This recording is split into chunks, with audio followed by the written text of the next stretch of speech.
기쁘고 복된 주일입니다. 이제 자리에서 일어나 마음과 뜻과 정성을 모아 거룩하신 하나님께 예배드리겠습니다.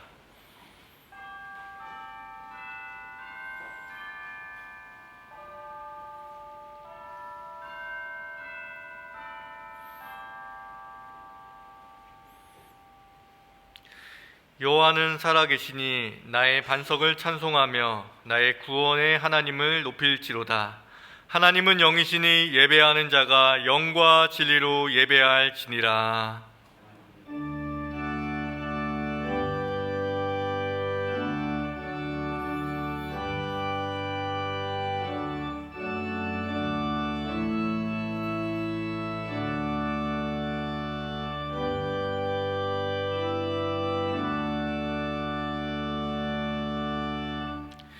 영원히 찬송과 영광과 존귀를 받으시기에 합당하신 우리 주 하나님 아버지, 주님께서 우리에게 베풀어 주신 그 모든 은총을 기억하면서 이 시간 주님께 감사와 영광을 돌리나이다. 죄와 사망에서 우리를 건지신 주 예수 그리스도의 구속의 은혜를 길이길이 찬양하옵고, 오늘도 우리를 부르시며 새롭게 하시는 성령의 교통하심을 인하여 주님께 감사를 드리나이다. 성부, 성자, 성령께 세세무궁토록 영광을 돌릴지어다.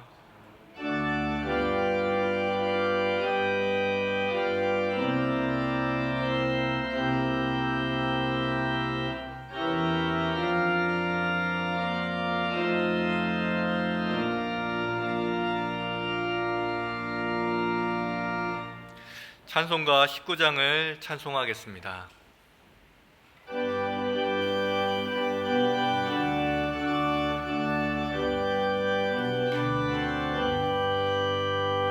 찬송하는 소리서 사람 기뻐하도다. 하늘 아버지의 이름 거룩거룩하도다. 세상 사람 찬양하자.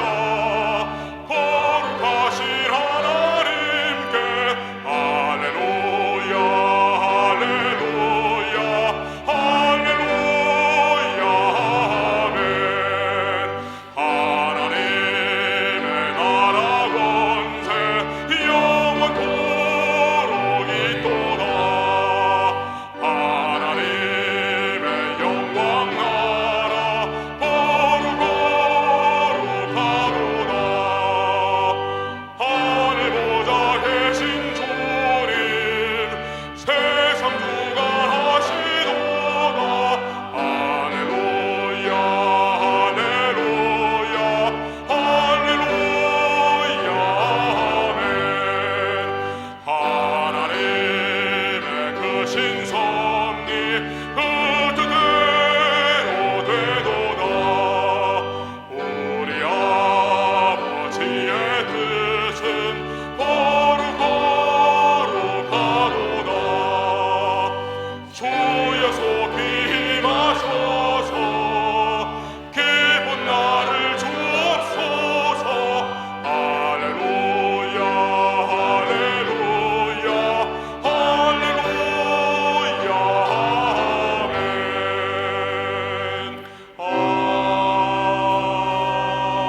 아멘. 다 함께 자리에 앉아서 참회의 기도를 드리겠습니다.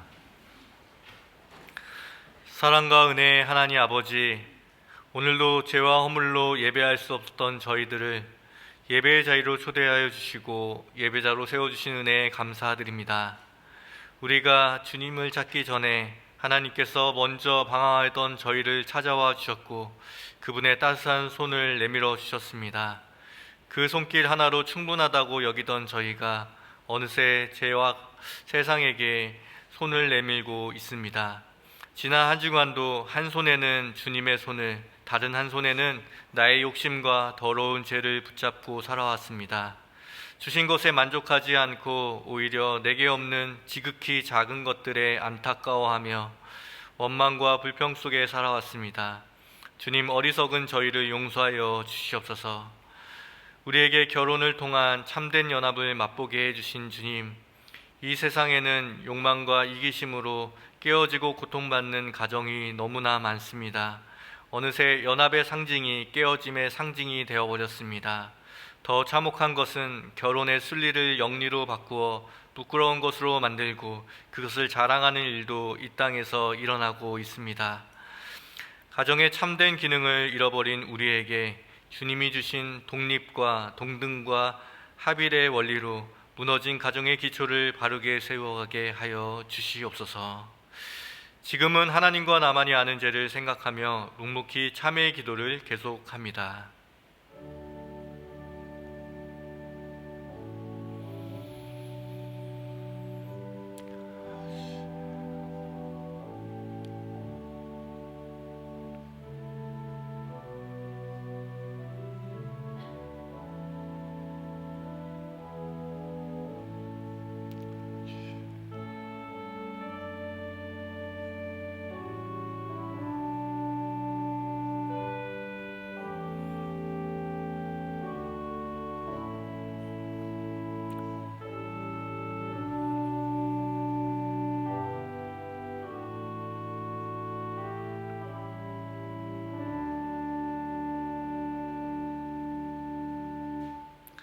하나님이 구하시는 제사는 상한 심령이라.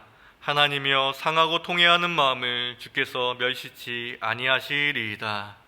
이 말씀에 근거하여 우리의 죄를 한 목소리로 고백하오니 우리의 죄를 사하여 주옵소서. 주 예수 그리스도의 이름으로 기도하옵나이다. 아멘. 그러므로 이제 그리스도 예수 안에 있는 자에게는 결코 정죄함이 없나니 이는 그리스도 예수 안에 있는 생명의 성령의 법이 죄와 사망의 법에서 너를 해방하였음이라. 이제는 사도신경으로 우리의 신앙을 다 함께 고백하오니 나는 전능하신 아버지 하나님 천지의 창조주를 믿습니다.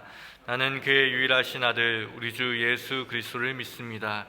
그는 성령으로 잉태되어 동정녀 마리아에게서 나시고 본디오 빌라도에게 고난을 받아 십자가에 못 박혀 죽으시고 장사된 지 사흘 만에 죽은 자 가운데서 다시 살아나셨으며 하늘에 오르시어 전능하신 아버지 하나님 우편에 앉아 계시다가 거기로부터 살아있는 자와 죽은 자를 심판하러 오십니다. 나는 성령을 믿으며 거룩한 공교회와 성도의 교제와 죄를 용서받는 것과 몸의 부활과 영생을 믿습니다. 아멘.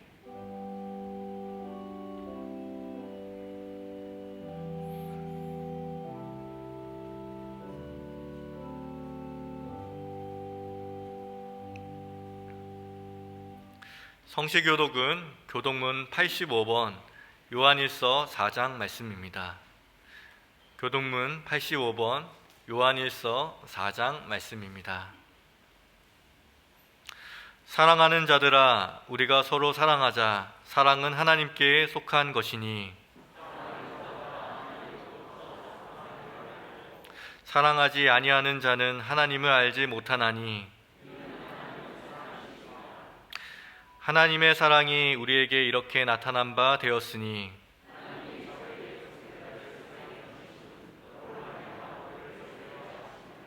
사랑은 여기 있으니 우리가 하나님을 사랑한 것이 아니요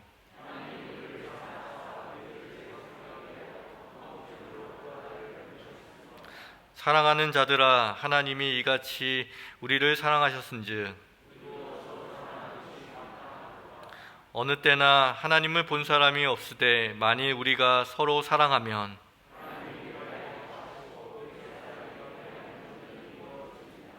아멘. 찬송가 559장을 찬송하겠습니다.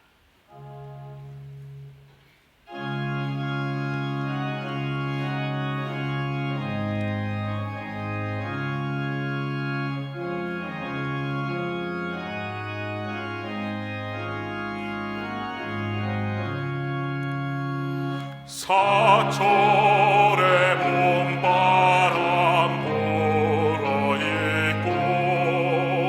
하나님 아버지 모셨으니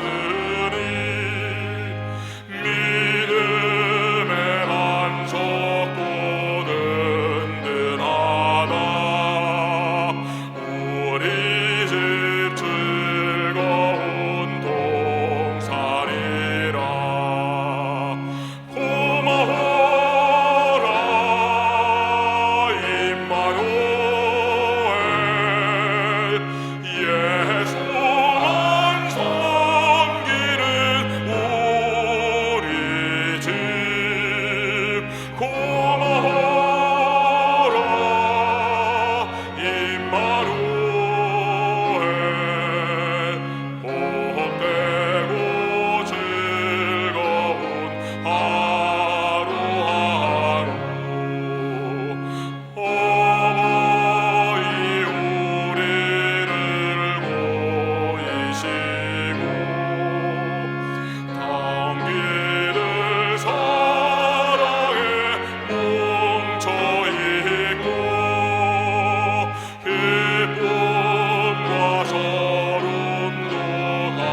생명의 주인 되신 하나님 아버지, 온 세상에 울긋불긋 예쁜 꽃들과 싱그러운 녹음으로 가득 찬 아름다운 계절 5월을 허락하셨지만 저희들의 불순종과 어리석음으로 인하여 코로나19를 불러와 죽음의 공포와 감염으로 인하여 사회적 단절을 감내하는 고통을 치르고 있음에도 불구하고 불꽃 같은 눈동자로 저희들을 지켜 보호해 주셨다가 오늘 또다시 거룩하고 복된 예배 자리로 나올 수 있도록 인도해 주시는 은혜에 감사드리며 주님께 찬송과 영광과 존귀를 올려드립니다. 자비하신 주님, 그동안 코로나19로 전 세계 누적 확진자 530만, 사망자가 34만 명을 넘어서고 있으며 앞으로 더 많은 사람들이 가족, 재산, 직장을 잃고 어려움을 당하게 될 것입니다. 주님, 저들에게 가족 이별의 아픔을 치유할 수 있는 위로를 주시고 질병의 고통과 절망에서 다시 일어나설 수 있도록 용기를 허락하여 주시옵소서. 또한 코로나19를 속히 종식시킬 수 있는 치료제와 백신을 개발하게 하시어 저들을 죽음과 감염의 고통에서 건져주시옵고 다양화된 확산을 막기 위해 사투를 벌이고 있는 의료진들에게도 새로운 힘과 용기를 허락하여 주시옵소서. 능력의 주님, 너희가 여기 내 형제 중에 지극히 작은 자 하나에게 한 것이 곧 내게 한 것이니라고 말씀하신 것처럼 세계 교회와 많은 돕는 손길들로 하여금 자력으로 회복 불가능해 죽어가는 약속을 돕게 하시고 사회적 약자와 미자립 교회를 지원하게 하시어 지역사회와 세계가 함께 회복되는 놀라운 은총을 베풀어 주시옵기를 간절히 원하옵나이다. 또한 이번 코로나19를 통하여 성도들 모두 진심으로 회개하게 하시어 예배의 소중함을 다시 한번 깨닫게 하므로 말씀의 순종과 지혜의 삶을 살아가게 하시며 하나님을 알지 못하는 자들에게는 복음 전파의 기회로 십자가의 사랑을 전하는 계기가 되게 하시옵소서. 사랑의 주님, 5월 가정의 달을 맞이하여 나날이 심각해지는 가정의 분교를 안타까이 바라보시며 가족의 소중함을 다시 한번 일깨워 주심에 감사드립니다. 어버이를 진심으로 공경하고 주님과 교회에 복종하고 사랑하듯이 배우자에 대하여 자녀를 주의 교양과 훈계로 바르게 가르쳐 가정마다 주님 주시는 복을 누리며 살아가게 하시옵소서. 또한 이 시대 청년들이 주님을 떠나서 도덕적 해이와 인명경시, 실업 등의 고통을 겪으며 삶의 의욕을 점차 상실해가고 있사오니 속히 영성을 회복하여 자존감을 찾을 수 있도록 은총 베풀어 주시옵소서. 교회 학교와 청장년에 이르는 모든 예배가 속히 정상화되어서 전 성도들이 함께 교회에 모여 예배드릴 수 있도록 인도하여 주시옵고 이번 기회를 통하여 현장 예배의 소중함을 다시 한번 깨닫게 하시옵소서. 주님, 오늘 오후 3시에 임시 공동위에서 유임 목사님의 원로 목사 추대와 장로 선출을 위한 투표를 실시합니다. 모든 성도들이 주인의식을 가지고 결정에 직접 참여하게 하시옵고 주의 몸된 교회를 위하여 헌신하고 애쓰는 자, 하나님이 기뻐하시고 그 마음에 합한 자가 장로로 선출될 수 있도록 저희들의 마음을 주장하여 주시옵소서. 능력의 주님, 이 시간 능력의 말씀을 들고 단위에 세우신 유임 목사님을 주의 오른팔로 붙들어 주셔서 성령 충만케 하사 진리와 생명의 말씀을 전하기에 부족함이 없게 하시어 예배와 말씀을 삼하는 모든 성도들의 갈급한 심령 위에 단비되어 내리게 하사 은혜 넘치는 예배 되게 하시옵소서. 또한 이 시간 건강, 직장, 사업, 가족 문제 등으로 기도하는 성도들에게는 병든 몸의 강건함으로 치유와 회복을 허락하여 주시고 물질로 어려움을 겪는 자들에게는 더 어려운 이웃과도 나누고도 남을 풍족함을 주시며 세상 일로 지치고 힘든 자들에게는 회복 은혜와 평강을 주시어 주 안에서 각자에게 합당한 것으로 응답받게 하시옵소서. 주님, 여러 모양으로 예배를 돕는 손길들을 기억하시어 섬김을 기쁨으로 감당하며 형통의 삶을 살게 하시옵고 이 시간 정성을 다해 드린 예배를 통하여 성삼위 하나님 홀로 영광 받으시옵기를 원하오며 거룩하신 예수님 이름으로 기도합나이다. 아멘.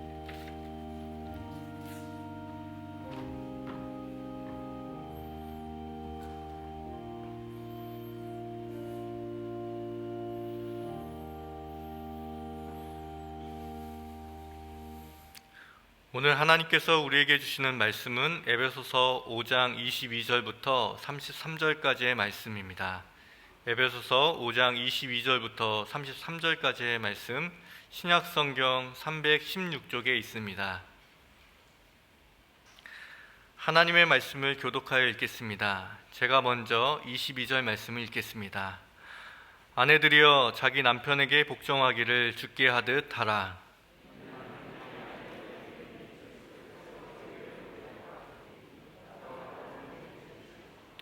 그러므로 교회가 그리스도에게 하듯 아내들도 범사에 자기 남편에게 복종할지니라.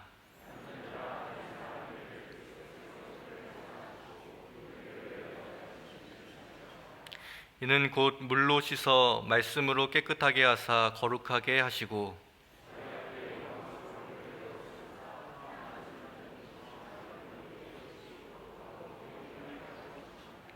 이와 같이 남편들도 자기 아내 사랑하기를 자기 자신과 같이 할지니 자기 아내를 사랑하는 자는 자기를 사랑하는 것이라.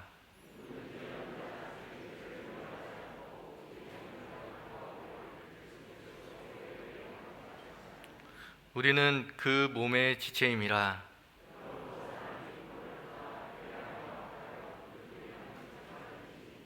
이 비밀이 크도다. 나는 그리스도와 교회에 대하여 말하노라.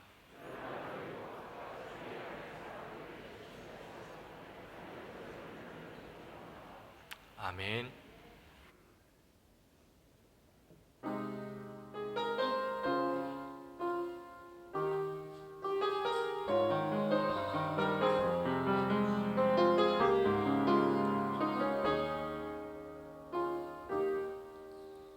천번을 불러봐도 내 눈에 눈물이 멈추지 않는 것은 십자가의 그 사랑. 나를 살리려 지신 그 십자가, 모든 물과 피 나의 더러운 죄 씻으셨네. 나를 향한 그 사랑, 생명을 내어주사 영원한 생명을 내게 주심을 감사해. 천번을 불러도 내 눈에는 눈물이 멈추지 않는 것은 십자가의 그 사랑. 나를 살리려 하늘 보좌 버리신 날 사랑하신 분, 그분이 예수요.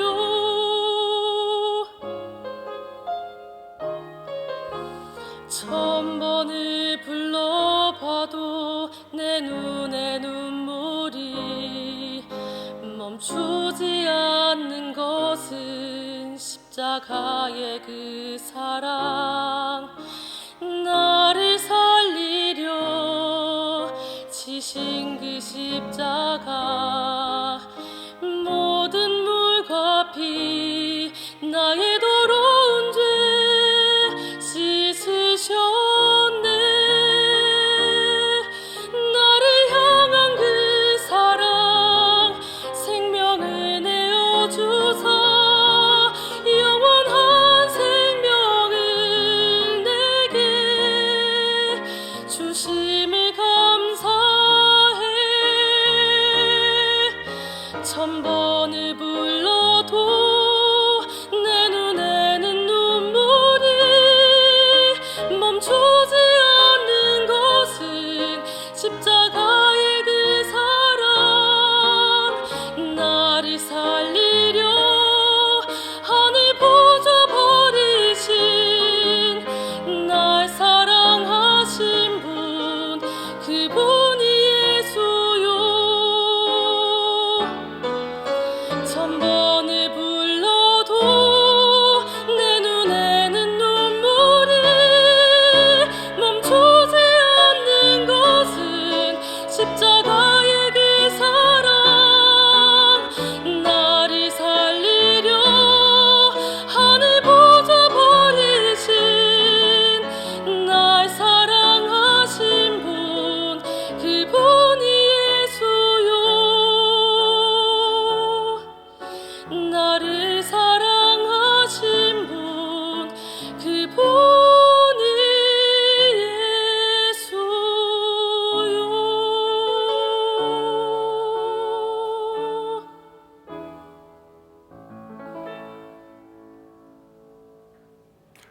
아멘. 아름다운 찬양, 하나님께서 크신 영광 받으신 줄 믿습니다. 오늘은 부부에 관한 말씀을 전해드리려고 합니다. 근데 이 자리에는 부부가 아닌 분도 계십니다. 전혀 말씀과 해당 사항이 없는 분이 계십니다. 그런 분들에게 대단히 죄송하다고 말씀을 드리고 싶습니다. 그리고 자녀들의 가정과 우리 다른 성리교회 성도님들의 가정이 말씀에 세워진 가장 행복한 가정 되게 하여 주옵소서. 기도하시면서 말씀을 경청해 주시면 감사하겠습니다. 그리고 부부 되시는 분들, 다른 분들의 양보와 희생 위에 오늘의 말씀이 선포됨을 기억하시고 정신을 똑바로 차리고 말씀을 잘 듣고 가장 행복한 믿음의 가정이 이루어서 하나님께 영광 돌릴 수 있기를 간절히 기원드립니다. 제일 좋은 것은 남편에 대한 말씀은 남편만 따로 모아놓고 아내에 대한 말씀은 아내만 따로 모아놓고 말씀을 드리면 제일 좋은데 함께 예배드리기 때문에 형편상 그렇지 못합니다. 그러나 남편은 남편이 주신 말씀만 집중해서 들으셔야 됩니다. 아내는 아내가 주신 말씀만 집중해서 들어야 됩니다. 그런데 거꾸로 듣는 분이 계세요. 그래가지고는 야 목사님 뭐라 그러셨어? 왜 복종 안 해? 그럼 당신을 왜 사랑 안 해? 그래가지고 설교 듣고 집에 가서 부부싸움 했답니다. 그런 비극이 일어나지 않기를 바랍니다. 내게 주실 말씀에 집중하고 내가 어떻게 변화되어 좋을지 그 점에 초점을 맞추고 말씀을 들을 수 있기를 바랍니다. 은한기관에서 40, 50대 부부들에게 설문조사를 해봤습니다. 만약 당신이 로또에 당첨된다면 제일 먼저 무엇을 바꾸고 싶습니까? 85%의 아내들이 제일 먼저 바꾸고 싶은 것이 남편이라고 했습니다. 75%의 남편들이 제일 먼저 바꾸고 싶은 것이 아니라고 대답했습니다. 대부분의 가정이 그렇게 행복하지 못하다는 것을 보여주고 있는 통계입니다. 그리고 그들 대부분은 우리 가정이 이렇게 불행한 것은 당신 때문이야. 상대방의 잘못에 초점을 두고 생각하고 있습니다. 그래서 배우자를 바꿈으로 행복한 가정이 될 수 있다는 착각, 환상 속에 살고 있는 겁니다. 기억하십시오. 변해야 될 사람은 상대방이 아니고 나입니다. 그리고 우리 그리스도인 부부라 할지라도 이 부부간의 갈등에서 예외일 수 없습니다. 그리스도인 부부도 비록 성화 중에 있지만 아직 완전히 성화되지 못했습니다. 다 부족함이 있죠. 그래서 남편도 부족하고 아내도 부족하고 아직 공사 중입니다. 그래서 가까이 살다 보면 부딪힐 수 있습니다. 혹 함께 살면서도 두 분이 다 그리스도인임에도 불구하고 별로 행복하다고 생각을 못하고 살 수도 있습니다. 그러나 우리 그리스도인 부부에게는 예수 믿지 않는 부부들과 다른 한 가지가 있습니다. 그것은 우리 가정에 다른 예수 믿지 않는 부부에게 없는 구성원이 계시는 겁니다. 예수 믿지 않는 사람들은 남편, 아내로 가정을 이루고 있습니다. 그러나 우리 그리스도인 부부는 하나님, 남편, 아내 이렇게 삼위로 가정을 구성하고 있습니다. 그러므로 가정에 문제 생길 때 하나님의 도움을 구하면 하나님이 도와주시고 하나님이 나빠진 관계를 할지라도 좋은 관계로 변화시켜 주십니다. 그러면 지금 그렇게 행복하지 못하다고 해서 낙심하지 말고 포기하지 말기를 바랍니다. 그 증거로 한 그리스도인 가정의 이야기를 해드리겠습니다. 부인은 대학원에 다니고 있는 둘 다 그리스도인 그런 한 평범한 가정의 이야기입니다. 나는 공부를 시작하면서 집안 살림과 육아를 전담하였고 그는 직장 일에만 매달려야 했다. 그는 대부분 11시가 넘어서야 집에 들어왔다. 술에 취해 들어온 날도 적지 않았다. 남편을 직장에 완전히 빼앗긴 느낌이었다. 늘 힘들어하던 그는 휴일에는 쉬어야 한다는 생각이 몹시 강했다. 집안일을 도와주거나 잠시라도 아이들을 돌봐서 아내에게 쉴 수 있는 시간을 줘야겠다는 생각은 꿈에도 못하는 눈치였다. 그로 인해 나는 사실 평일보다 휴일에 마음이 상한 적이 더 많았다. 나는 베스트셀러 한 권을 읽을 여유가 없이 사는데 하루 종일 누워서 재미난 책을 읽고 있던 남편이 야속해 짜증을 부린 어느 일요일 오후였다. 남편은 갑자기 화를 폭발하면서 내가 집에 와서 책 하나도 못 읽어? 라고 소리치면서 읽고 있던 책을 갈기갈기 찢어 던져버리는 것이 아닌가. 쉬면서 재충전하고 싶다는 그의 욕구와 휴일이나마 남편의 보살핌과 도움을 받고 싶었던 나의 욕구가 정면으로 충돌하던 충격적인 기억이다. 서로의 삶에 무관심해지고 각자가 맡은 역할을 수행하는 것으로 남편과 아내의 의무를 다한다고 생각하자 우리 관계는 아무런 윤기도 흐르지 않는 삭막한 관계가 되었다. 별일 아닌 일들에 꼬투리를 잡게 되고 죄책감과 당황함을 느끼게 되고 서로에 대한 용서와 관대함은 사라져 갔다. 그렇게 살던 우리 부부에게 특별한 일이 일어나기 시작했다. 40을 넘긴 남편이 하나님께 순종하면서 변화하기 시작했고 동일한 변화가 1년의 시차를 두고 내게도 시작되었다. 이로 인해 우리 부부는 중년의 나이에 주책 없이 신혼기를 맞이하게 되었다. 아니, 연애 때나 신혼 때도 맛보지 못하던 깊은 사랑과 연합의 즐거움을 알게 된 것이다. 조은숙님의 우리들의 거듭난 결혼 이야기에 나오는 내용입니다. 바뀔 수 있습니다. 얼마든지 새로워질 수 있습니다. 우리 하나님 전능하십니다. 하나님 말씀에만 순종하면 하나님이 책임지시고 우리 가정을 새롭게 해 주실 줄 믿습니다. 오늘 본문은 남편과 아내의 관계는 예수님과 교회의 관계와 같다고 정의를 내리고 있습니다. 그러므로 모든 가정은 성육신의 사랑이 시행되는 거룩한 장소라고 할 수 있겠습니다. 하나님은 남편에게 아내를 사랑하라고 명령하셨습니다. 아내에게는 남편에게 복종하라고 명령하셨습니다. 부탁이 아닙니다. 권면이 아닙니다. 명령입니다. 그러므로 반드시 지켜야 됩니다. 남편에게 복종하고야 하나님께 복종할 수 있고 아내를 사랑하고야 하나님을 사랑할 수 있습니다. 그러므로 이 말씀을 진지하게 받아들이셔야 됩니다. 어떤 분은 애누리하는 버릇이 있어가지고 설교 들으면서도 애누리해요.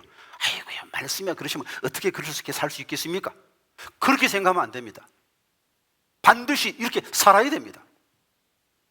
그리고 하나님의 능력을 힘입으면 이렇게 살 수 있습니다.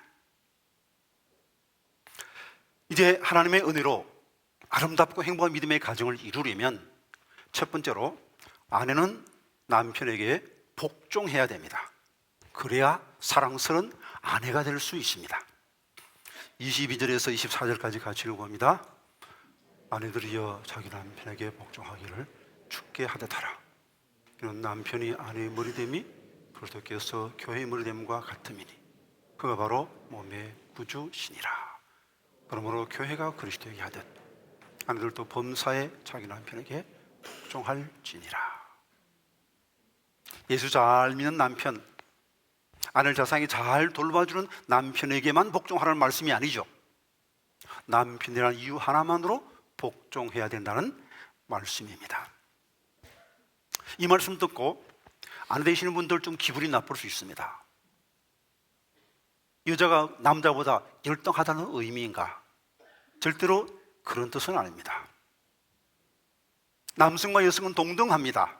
그러나 가정이라는 하나의 공동체를 이루었을 때 머리되는 가장 되는 역할은 남편에게 주어져 있습니다. 그러므로 가정의 질서를 위해서 남편에게 복종하라는 말씀입니다. 예수님이 본을 보여주셨습니다. 빌립보 2장 말씀 같이 읽어봅니다.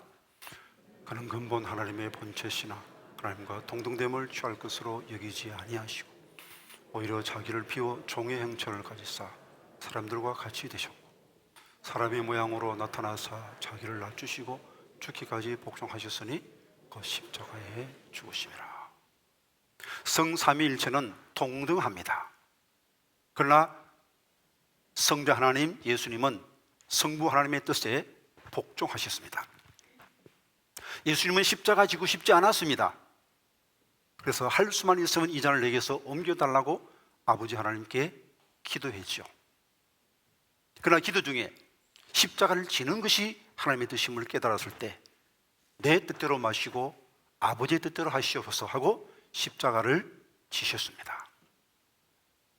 성부가 성자보다 열등하기 때문이 아닙니다. 동등하지만 삼위일체의 질서를 위해서 예수님이 복종하신 것입니다. 그러므로 가정의 질서를 위해서 아내는 남편에게 복종해야 됩니다. 만약 이 복종이 제대로 시행되지 않으면 아내가 자기의 주장을 하고 남편과 부딪히게 되면 이것은 마치 머리가 둘인 기형아와 같습니다. 행복하고 건강한 가정생활은 불가능해집니다. 그러므로 이는 남편에게 복종하는 아내가 되게 해주십시오. 하나님께 기도해야 되겠습니다. 그리고 성경에 나오는 사라, 아브라함의 사라를 본으로 삼을 수 있기를 바랍니다. 베드로전서 3장 말씀 같이 읽어봅니다. 아내들아 이와 같이 자기 남편에게 순종하라. 혹 말씀을 순종하지 않는 자라도 말로 말미암지 않고 간의 행실로 말미암아 오늘 받게 하려 함이니.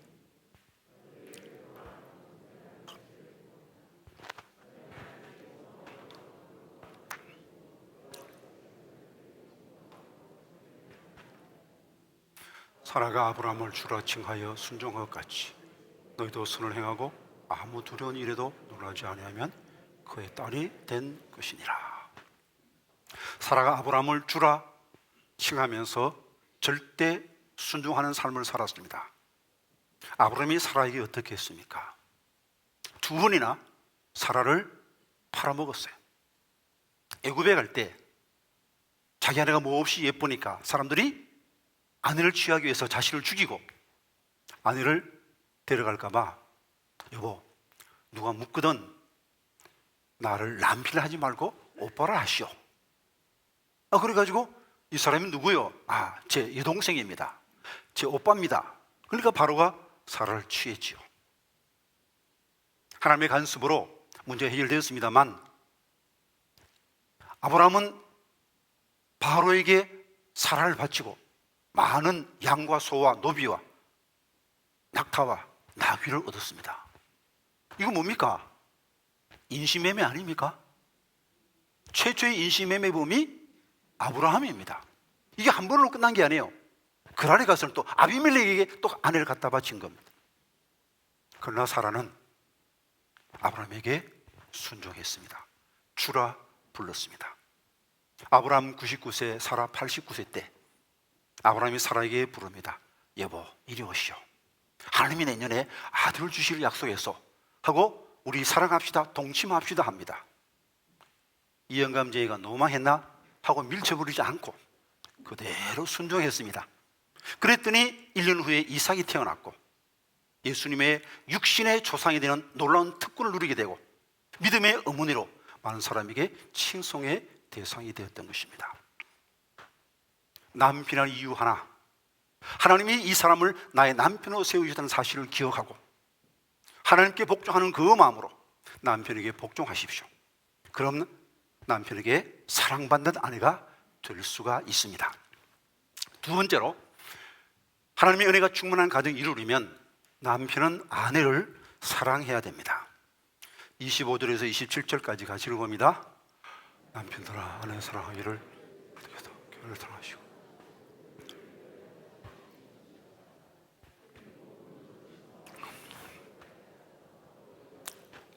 자기 앞에 영광스러운 교회를 세우사 티나 주름 잡힌 것이나 이런 것들이 없이 그러하고 흠이 없게 하려 하심이라. 남편에게는 아내를 사랑할 것을 명령하셨습니다. 자신의 몸처럼 예수님이 교회를 위하여 자신을 주심같이 자신을 주면서 사랑하라 말씀하셨습니다. 살림 잘하는 아내, 고분고분한 아내만 사랑하라고 말씀하지 않았습니다. 아내가 어떻든 상관없이 하나님이 짝지으신 배우자요, 나의 아내라는 이유 하나만으로 아내를 사랑해야 됩니다. 예수님은 우리에게 말씀을 주시고 우리의 죄사함을 위해서 목숨을 주셨습니다. 그러므로 남편도 같은 방식으로 아내를 사랑할 수 있습니다. 먼저 말씀으로 아내를 행복하게 해야 됩니다. 여기 게르체 포문에 5가지 사랑의 언어라는 책이 있습니다. 이 책에 보면 사랑의 언어는 5가지가 있다는 것입니다. 하나는 인정하는 말, 두 번째는 함께하는 시간, 세 번째는 선물, 네 번째는 봉사, 다섯째는 스킨십. 이것들이 다 사랑의 언어가 된다는 것이죠. 그런데 사람마다 좋아하는 사랑의 언어가 다릅니다. 제1 사랑의 언어가 따로 있습니다. 그것을 알아서 상대방이 제일 좋아하는 사랑의 언어를 많이 말해줄 때 행복한 가정이 가능하다는 것입니다. 여러분의 아내는 어떤 사랑의 언어를 제일 좋아하십니까? 잘 모르겠으면 물어보세요. 나와 함께 이야기하기를 원하는지, 아니면 내가 설거지 하기를 원하는지, 아니면 내가 꼭지 하나 주기를 원하는지, 어떤 것을 제일 좋아하는지 알아보시고 아내가 원하는 방식으로 사랑의 언어로 아내를 행복하게 할 수 있습니다. 또한 아내의 잘못을 남편이 책임지고 해결을 해야 됩니다. 제가 결혼 주의할 때마다 아주 공개적으로 약속을 하죠. 남편에게. 혹 살다가 보면 어떤 일이 있을지 모르나, 혹 아내가 잘못했다 할지라도 그것을 아내 탓으로 돌지 않고 남편이 책임지고 해결하겠습니까? 할 때 한 사람도 예외 없이 예 하고 대답을 합니다. 사실 이것만 제대로 지키면 모든 남편은 아내에게 존경받을 수 있습니다. 왜 우리가 예수님을 공경합니까? 왜 예수님의 말씀에 복종합니까? 그래서 바로 예수님이 나를 위해서 십자가를 져주셨기 때문입니다. 아내의 잘못을 책임지는 남편, 그 남편을 아내가 사랑하지 않을 수 없고 복종하지 않을 수 없고 존경하지 않을 수 없는 것이죠. 그러나 이것도 내 힘으로 되는 것이 아닙니다. 우리 주님의 도움을 구해야 됩니다. 이제 부부가 함께 아름다운 사랑의 가정을 이루어 나갈 때 남편이 주도권을 가지고 일을 해야 됩니다. 리더십이란 무엇입니까? 그것은 바로 주도성입니다.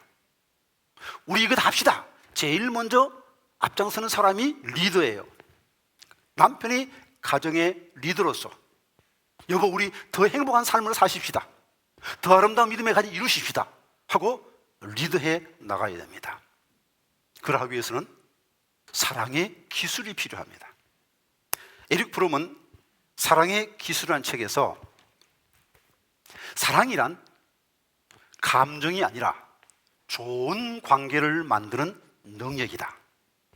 좋은 관계를 만드는 능력, 이것이 우리 모두에게 필요한데 이 기술을 내 것으로 삼기 위해서는 이론적인 투자 그리고 실천적인 투자를 해야 된다는 것입니다. 세상의 귀한 것들은 다 저절로 얻어지는 것이 아닙니다. 노력하고 애써야 됩니다. 그런데 행복한 가정생활을 이루기 위해서는 별로 투자하지 않아요. 무슨 투자를 했습니까? 얼마나 애썼습니까? 심어야 거둘 수 있는 겁니다. 이제 우리가 기술을 연마하기 위해서는 이론과 연습, 훈련이 같이 있어야 됩니다. 예를 들어서 피아노 있습니다. 피아노 치고 싶으면 피아노만 사면 됩니까? 피아노 사서 그냥 내가 뚱뚱뚱 하면 피아노 배울 수 있겠습니까? 안 되죠. 레슨을 받아야 됩니다. 어떻게 치는지 배워야 됩니다. 그리고 혼자서 연습도 많이 해야 되겠죠. 골프 하고 싶으면 골프채만 사면 골프 잘할 수 있겠습니까? 아니죠. 어떻게 그림을 잡는지, 어떻게 사용하는지 배워야 됩니다. 그리고 또 연습을 열심히 해야 되는 것이죠. 사랑의 가정을 이루기 위한 그 이론서 제일 좋은 것이 성경입니다. 특별히 오늘 본문의 말씀에 좋은 내용이 다 있습니다. 이것이 행복한 가정을 이루기 위한 사랑의 교과서라고 말할 수 있겠습니다. 그리고 참고서 한 3가지 오늘 소개해 드립니다. 화성에서 온 남자, 금성에서 온 여자. 이것은 남성과 여성이 어떻게 다른 존재인가 하는 것을 말하는 내용입니다. 그리고 게르시 표문의 5가지 사랑의 언어, 어떻게 상대방이 좋아하는 사랑의 언어로 행복한 가정을 이룰 수 있는가 하는 말씀입니다. 그리고 에릭 프롬의 사랑의 기술, 어떻게 좋은 관계를 만들 수 있는가를 우리에게 가르쳐 주고 있습니다. 이제 이런 성경과 이런 책을 통해서 이론을 알았다 할지라도 훈련해야 됩니다. 연습해야 됩니다. 기술이 하루아침에 만들어지는 건 아니거든요. 기술을 발전시키기 위해서는 집중력과 인내와 의지가 필요합니다. 아내에게 집중해야 됩니다. 아내 말씀을 경청해야 됩니다. 그리고 좀 어려움이 있더라도 인내해야 됩니다. 하루아침에 뭔가 변화가 오리라고 생각하지 마십시오. 좋은 관계를 만들기 위해서는 굳센 의지를 가지고 어려움이 있더라도 그것을 뚫고 나가야 하는 것입니다. 김연아 선수가 뱅글뱅글 돌면서 기술을 그래서 세계 챔피언이 됐는데 그것도 하루아침에 만들어졌겠습니까? 수천 번 엉덩방아를 찧었다 하지 않습니까? 얼마나 아프겠습니까? 아이고 엉덩이야 못하겠다 포기했으면 세계 챔피언 못 되는 겁니다. 그러나 분명한 목표가 있기 때문에 의지를 가지고 계속 연습하고 또 연습해서 마침내 세계 챔피언이 될 수 있었던 것입니다. 존경스러운 남편, 사랑스러운 아내, 행복한 가정, 절대로 포기할 수 없는 목표입니다. 우리의 소원이기 전에 하나님의 소원이고 하나님의 명령이기 때문입니다. 남편과 아내의 관계는 이 육체 생명이 끊어지면 끝나는 관계입니다.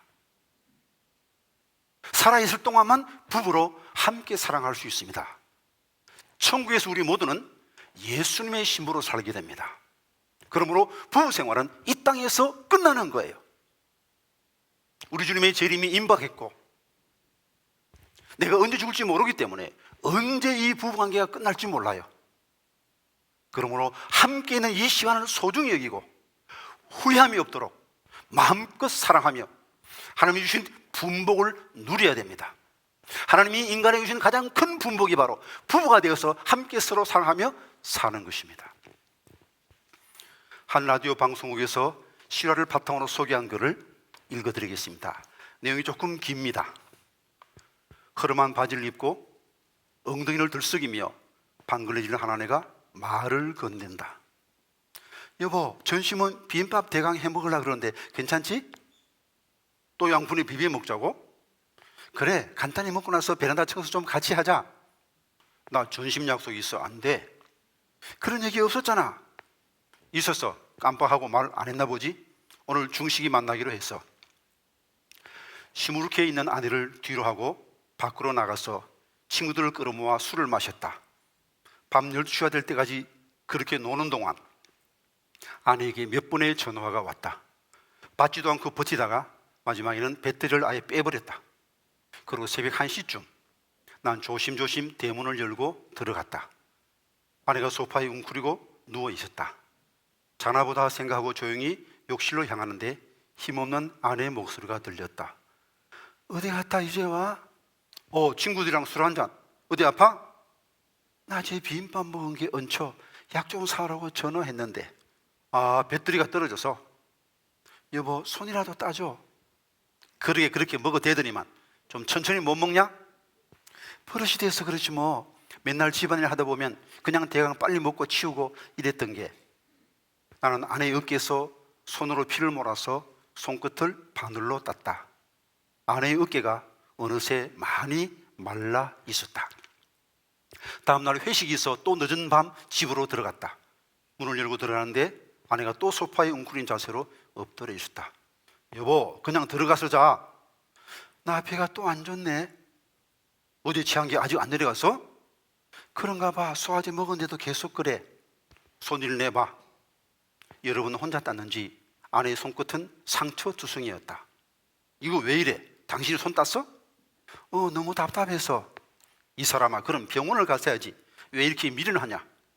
나도 모르게 소리를 버럭 질렀다. 이런 때 같으면 아내는 마누라한테 미련하냐는 말이 뭐냐? 대들만도 한데 아내는 그럴 힘도 없는 모양이었다. 그냥 엎드린 채 가쁜 숨을 몰아쉬기만 했다. 난 갑자기 마음이 다급해졌다. 아내를 업고 병원으로 뛰기 시작했다.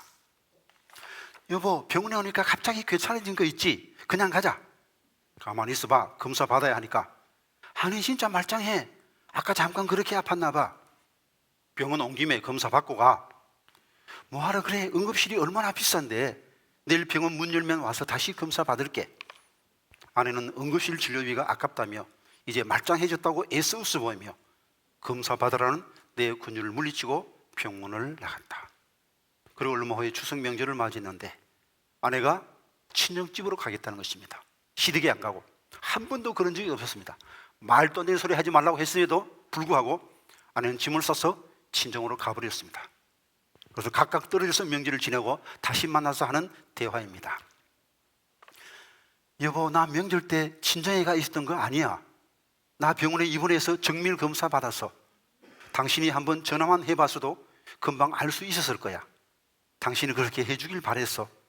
그래서 내가 어디로 갔을까 놀라서 나를 찾아주길 바랬어. 침대에 혼자 누워서 당신이 헐레벌떡 나타나주면 뭐라고 하면서 안길까 혼자 상상했었어. 그런데 당신 끝내 안 나타나더라. 끝내 나 혼자 두더라. 아내의 병은 가벼운 위험이 아니었던 것이다.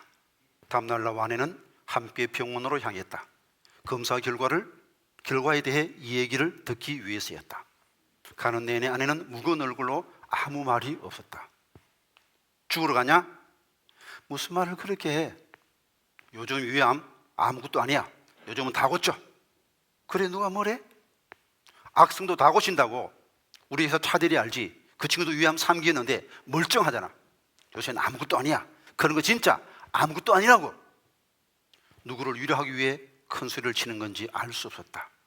아내를 안심시키기 위한 건지 나 자신을 안심시키기 위한 건지 큰 소리 치면서도 운전대 잡은 손에 땀이 흥건하게 고였다. 그러면서 난 끝까지 중얼거렸다. 암쳇, 그런 거 아무것도 아니야. 아무것도. 난 의사의 입을 멍하게 바라보고 있었다. 저 사람이 지금 뭐라고 말하고 있는 건가? 내 아내가 위암이라고? 전이될 대로 전이가 다 돼서 더 이상 손을 쓸 수가 없다고? 수술도 하기 어려운 상태니 마음을 준비하시라고? 가고 싶은 데가 있다고 하면 데려가주고 먹고 싶은 거 있다고 하면 먹게 해주라고? 3개월 정도 시간이 있다고 그렇게 말하고 있는가? 자기가 뭔데? 자기가 하나님인가? 자기가 남은 시간을 어떻게 알아? 내 아내가 내 곁에서 3개월을 살지 3년을 살지 30년을 살지 어떻게 알고 저렇게 함부로 말을 한단 말인가? 따지고 싶은 말이 많았지만 멱살에도 잡고 입 함부로 놀리지 말라고 말해주고 싶었지만 난 아무것도 하지 못한 채 그저 의사의 입만 바라보고 있었다. 아내와 함께 병원을 나왔다. 가을 햇살이 눈부시게 맑았다. 여보, 집에 내려가기 전에 어디 코스모스 많이 피어있는데 들렀다 갈까? 코스모스? 그냥 그러고 싶네. 꽃 많이 피어있는 데 가서 꽃도 보고 당신이랑 걷기도 하고. 아내는 얼마나 남지 않은 시간에 이런 걸 해보고 싶었나 보다. 비싼 걸 먹고 비싼 걸 입어보는 대신 그냥 아이들 얼굴을 보고 꽃이 피어있는 길을 나와 함께 걷고. 당신 바쁘면 그냥 가고. 아니야, 가자. 코스모스가 들판 가득 피어있는 곳으로 왔다. 아내에게 조금 두꺼운 스웨터를 입히고 천천히 걷기 시작했다. 여보, 나 당신한테 할 말이 있어. 뭔데? 우리 적금 올말에 타는 거 말고 또 있어. 뭐? 내년 4월에 탈 거야. 2천만 원짜리인데 3년 부은 거야. 통장 싱크대 두 번째 서랍 안에 있어. 그리고 나 생명보험도 들었거든. 재작년에 친구 하도 들라고 해서 들었는데 잘했지 뭐. 그거 꼭 확인해보고. 당신 정말. 그리고 부탁 하나만 할게. 올해 적금 타면 우리 엄마 한 200만 원만 드려. 엄마 이가 안 좋으신데 틀려 하셔야 되거든. 당신도 알다시피 오빠가 능력이 안 되잖아. 부탁해. 난 그 자리에 주저앉아 울고 말았다. 아내가 당황스러워 하는 것을 알면서도 소리내어 엉엉 눈물을 흘리며 울고 말았다. 이런 아내를 떠나보내고 어떻게 살아갈까? 그리고 몇 달의 시간이 지났습니다. 침대에 나란히 누웠다. 아내가 내 손을 잡는다. 요즘 들어 아내는 내 손을 잡는 걸 좋아한다. 여보, 20년 전에 당신이 프로포즈 하면서 했던 말 생각나? 내가 뭐라 그랬는데? 사랑한다, 어쩐다 그런 말 닭살 맞아서 질색이라 그랬잖아. 내가 그랬나? 그 전에도 그 후로도 당신이 나보고 사랑한다 그런 적 한 번도 없는데 그거 알지? 그랬나? 어쩔 땐 그런 소리 듣고 싶기도 하더라. 그냥 빨리 자. 아내는 금방 잠이 들었다. 그런 아내의 얼굴을 바라보다가 나도 깜빡 잠이 들었다. 일어나니 커튼이 뜯어진 창문으로 아침 햇살이 쏟아져 들어오고 있었다. 여보, 우리 오늘 장모님 뵈러 갈까? 아내는 아무 말이 없었다. 여보, 장모님 틀리 연말까지 미룰 거 없어. 오늘 가서 해드리자. 좋아하며 일어나야 할 아내가 꿈쩍도 하지 않는다. 난 떨리는 손으로 아내를 흔들어 본다. 여보, 장모님이 나가면 좋아하실 텐데. 여보, 안 일어나면 난 안 간다. 여보, 여보. 이제 아내는 웃지도 기뻐하지도 잔소리도 하지 않을 것이다. 난 아내 위로 무너지며 속삭였다. 사랑한다고. 어젯밤 이 얘기 해주지 못해 미안하다고. 사랑하는 배우자가 살아있음을 감사하십시다. 사랑할 수 있는 기회가 있을 때 후회 없이 사랑하십시다. 부부와 함께 손을 맞잡고 가장 행복한 믿음의 가정을 이루게 해주십시오.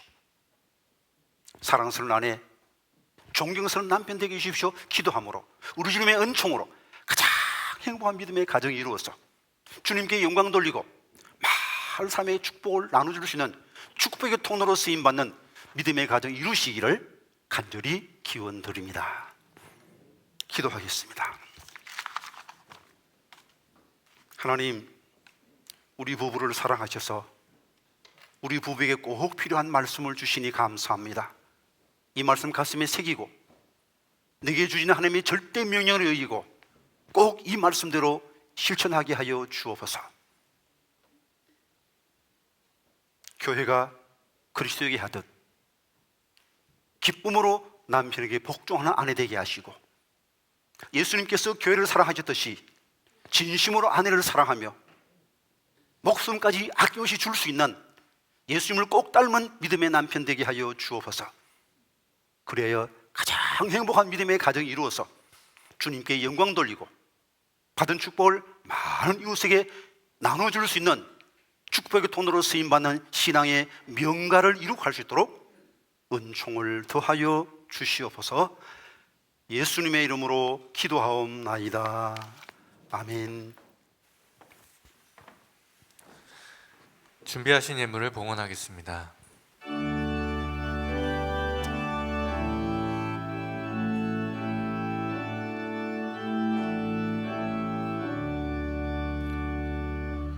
내게 있는 모든 것을 주를 위해 드리네. 주의 성령 충만하게 내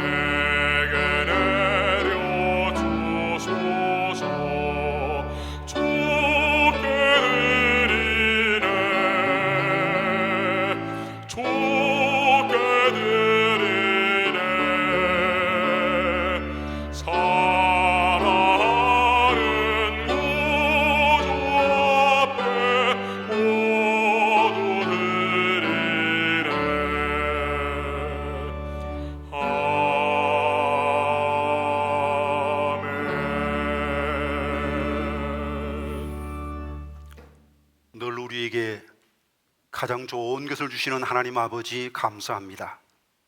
아름다운 가정의 달 5월을 우리에게 주시고 위하여 기도할 수 있는 부모님과 자녀를 주시고 서로 사랑할 수 있는 남편을, 서로 사랑할 수 있는 아내를 주심을 감사드립니다.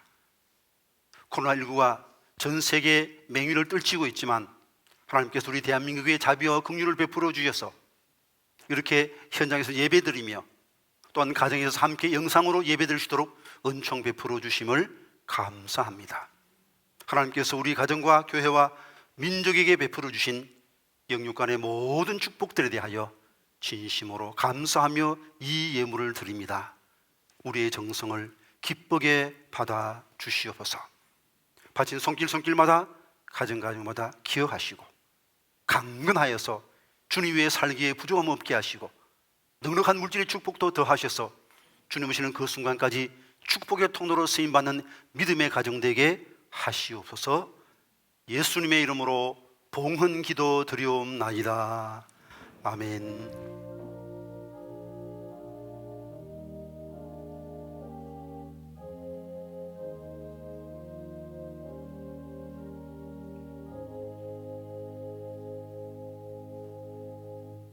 앉으시겠습니다.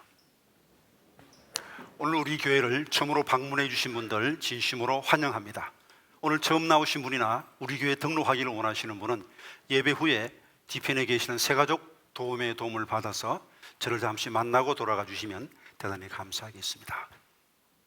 코로나19와 관련한 영상 광고를 먼저 보시겠습니다.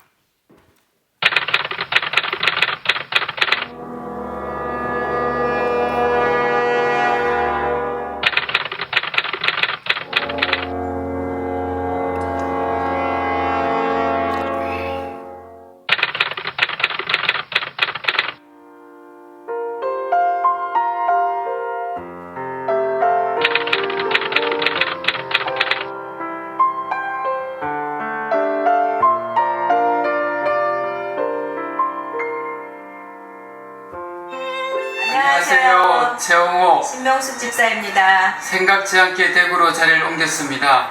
코로나가 함께 따라왔습니다. 하루에 수백 명씩, 많게는 741명의 환자가 발생했습니다. 초기에 참으로 막막했습니다. 왜 하필 대구인지, 왜 하필 대구에는 신천지 환자 그렇게 많은지 두려움이 엄습하기도 했습니다. 그러나 사면이 우겨쌈을 당해도 하늘을 쳐다보라는 목사님의 말씀이 떠올랐습니다. 도와주겠다는, 그리고 기도해 주겠다는 많은 문자 메시지와 격려의 전화가 하늘로부터 내려왔습니다. 늦은 밤 이른 새벽 아내와 함께 드리는 기도는 저에게 참으로 큰 힘이 되었습니다. 지금은 상황이 많이 안정되었습니다. 정부의 많은 도움과 정부에서 달려와 주신 의료진의 덕분입니다. 대구 시민들 놀라운 시민정신을 발휘해 주셔서 자율봉쇄에 가까운 자기 사회적 거리두기 운동을 손수 실천해 주셨습니다. 이제 대구는 전국에서 가장 깨끗한 도시입니다. 청정 도시입니다. 대구 많이 방문해 주시고 사랑해 주세요. 그리고 마스크는 꼭 쓰세요.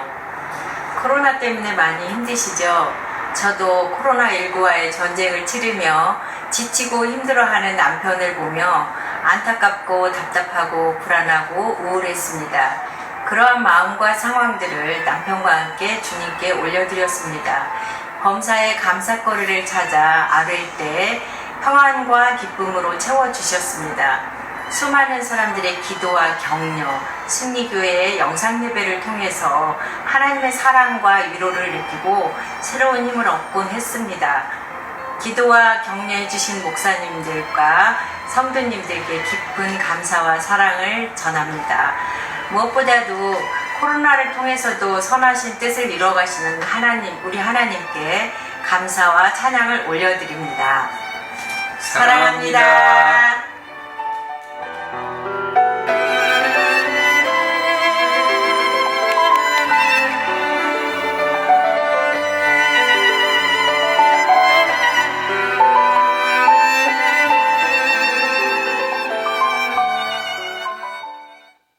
코로나19가 더 이상 확산되지 않도록 하루아피 종식될 수 있도록 위해서 기도해 주시고 또 환자들과 또 어르신들을 위해서 기도해 주시기를 바랍니다. 계속해서 교회 광고를 드립니다. 오늘 오후 3시 이 장소에서 예루살렘 성전에서 원로 목사 추대 및 장로 선거를 위한 임시 공동의회가 있겠습니다. 세례받은 분들은 모두 다 참여할 의무와 권리가 있습니다. 주인의식을 가지고 교회 하는 중요한 행사인데 여기에다 기쁨으로 동참해 주시면 감사하겠습니다. 이번 토요일 오전 11시 연세대학교 동문회관 3층에서 김재현 안수집사, 박은영 권사의 장녀 김주혜 양의 결혼 예식이 있겠습니다.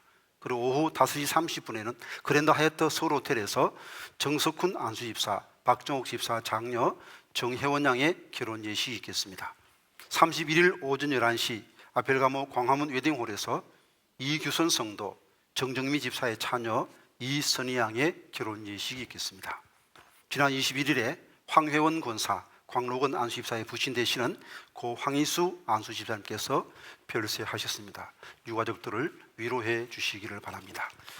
이제 다 일어나서 우리 앞뒤 좌우에 있는 분들과 함께 존경스러운 남편, 사랑스러운 아내 됩시다. 인사합시다. 존경스러운 아내, 사랑스러운 아내 됩시다. 파송과 축복의 찬송하시겠습니다.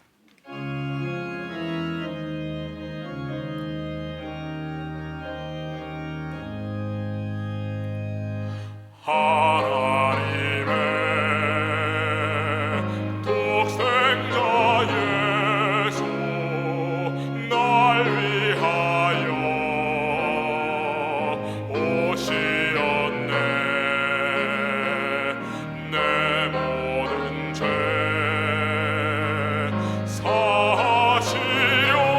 사하시려고 십자가 지셨으나 다시 사셨네. 주 안에서 거듭나노니 기뻐하며 찬양하리. 가슴 속에 넘치는 확신, 우리의 가는 길에 소망 넘치네.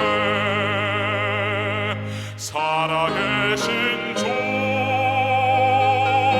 나의 잠든 소망 두려움이 사라지네.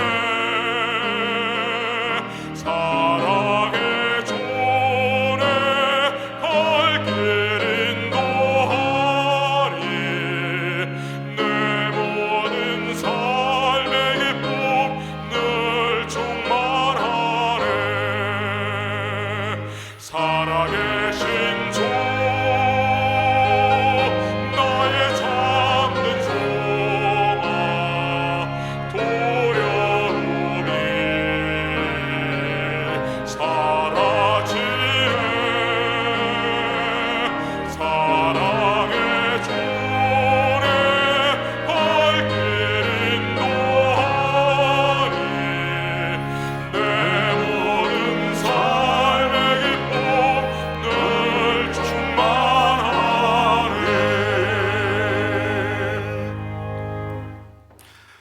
우리를 죄와 어둠 속에서 건져 하나님의 자녀 되게 하신 주 예수 그리스도의 구속의 은혜와 역사의 주인이신 우리 아버지 하나님의 무한하신 사랑하심과 보혜사 성령님의 교통하심과 인도하심과 말씀 위에 세워진 가장 아름답고 행복한 믿음의 가정 이룩하게 하시는 은사가 모임 중에와 이들의 가정과 일터 위에 사랑하는 조국 대한민국 위에 지금부터 영원토록 함께 하옵시기를 간절히 축원하옵나이다.